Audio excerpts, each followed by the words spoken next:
El día que el fútbol murió y nadie se dio cuenta. Minuto 45. El Camp Nou se ha convertido en un manicomio. El árbitro acaba de expulsar a Sergi Roberto tras un golpe con Marcelo. El Barcelona se jugaba su condición de invicto. Se queda con 10 hombres justo antes del descanso. Pero si mirabas al otro lado del campo, la tragedia era aún mayor. Cristiano Ronaldo, el hombre indestructible, cojeaba visiblemente. Se tocaba el tobillo con una muestra de dolor que helaba la sangre del madridismo. Había marcado el gol del empate, pero el precio había sido su propio cuerpo. En ese momento, entre silbidos y tarjetas rojas y médicos entrando al campo, parecía que estábamos viendo simplemente un clásico más cargado de polémica y violencia. Pero nadie en ese estadio, ni los 90,000 espectadores, ni los millones en casa, sabían la verdad oculta. No estábamos viendo una guerra más. Sin saberlo, estábamos presenciando los últimos instantes de los dos dioses del fútbol compartiendo el mismo césped en España. El reloj avanzaba y el destino estaba a punto de cerrar el telón de una era dorada. Era el 6 de mayo del 2018.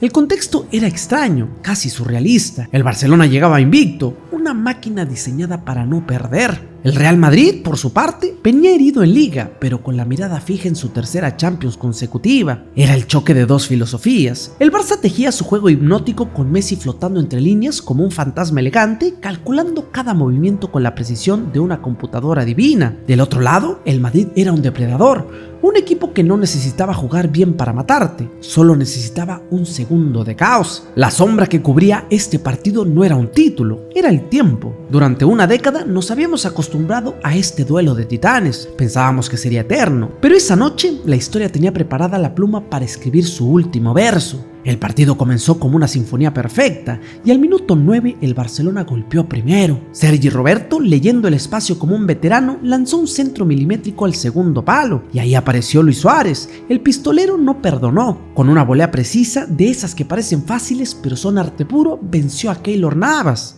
Barcelona 1, Real Madrid 0. El Camp Nou estalló. Era su gol 24 en Liga, pero más importante aún era la primera ficha del dominó. Y por eso, porque el Madrid recibió el golpe, su instinto de supervivencia se activó. No se achicaron, al contrario. La química entre Marcelo y Cristiano por la banda izquierda empezó a fluir como una corriente eléctrica. Cada pared era una amenaza. La respuesta fue brutal y rápida. Solo 5 minutos después, al minuto 14, el Madrid encontró su venganza. Toni Kroos, el arquitecto alemán, puso un balón al segundo palo. Benzema, con esa inteligencia silenciosa que lo caracteriza, la bajó de cabeza. Y aquí es donde el destino cobró su precio. Cristiano Ronaldo se lanzó con todo. No le importó el defensor, no le importó el choque. Solo le importó que el balón cruzara la línea y marcó el 1-1. Pero por esa determinación, por esa obsesión de ganar cada centímetro, se produjo el impacto. Piqué llegó tarde y el tobillo del portugués se dobló. El estadio celebró, pero en el césped el comandante sabía que algo se había roto. Apretó los dientes y siguió jugando, fiel a su espíritu guerrero, negándose a abandonar a su equipo en la batalla. El resto del primer tiempo fue un intercambio de golpes. Messi asistía, Alba perdonaba.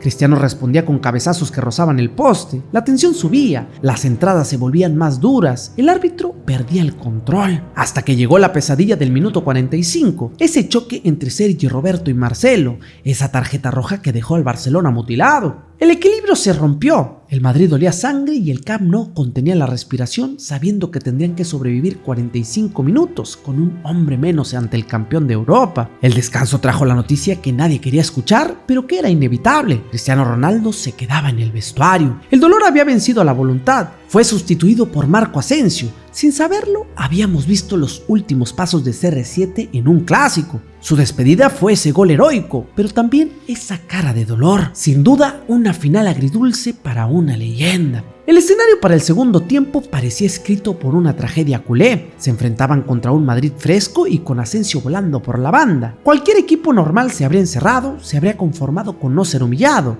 pero el Barcelona encontró en la adversidad su mejor versión. Aquí es donde la lógica se rompe y aparece el genio. Llegando al minuto 52, Lionel Messi decidió que no importaba la inferioridad numérica. Luis Suárez luchó un balón en la banda y se la entregó al 10. Lo que siguió fue poesía en movimiento. Messi recibe en la frontal, delante tenía la defensa blanca. Con un primer toque sublime y un recorte seco, dejó a dos defensores sembrados como conos de entrenamiento. No fue fuerza, fue precisión. Con disparo seco, al palo corto, un tiro prácticamente imposible. Barcelona 2, Real Madrid 1. El Camp Nou tembló. No era solamente un gol, era una declaración. Era Messi diciendo: aún con 10 en mi casa mando yo. Pero el Madrid, herido en su orgullo por ese gol, se lanzó al ataque con todo. El partido se convirtió en un caos maravilloso de ida y vuelta. El Barcelona resistía con uñas y dientes. Keylor Navas salvaba al Madrid de la sentencia con paradas que desafiaban la física, y por esa insistencia blanca llegó el empate al 72. Gareth Bale, el hombre de las finales, recibió un pase magistral de Asensio que cortó la defensa. Bale no la paró, la acarició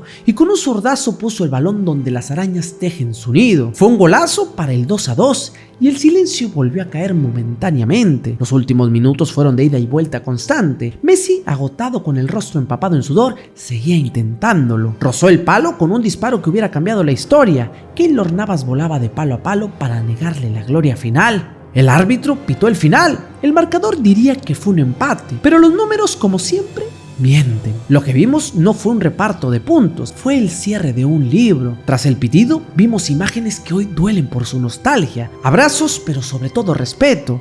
Messi y Cristiano no se cruzaron en el campo al final porque el portugués ya no estaba, pero su espíritu había estado ahí. Aquel 6 de mayo, los dos reyes del fútbol escribieron su último capítulo en España. Uno marcó un golazo y se rompió. El otro marcó una obra de arte y resistió. Ambos fueron fieles a su leyenda hasta el último segundo. Ese día aprendimos que nada es eterno, que incluso los duelos más grandes tienen una fecha de caducidad. ¿Pero tú qué piensas, mi querido capitán? ¿Cuál fue el mejor clásico que jugaron? Déjalo en los comentarios.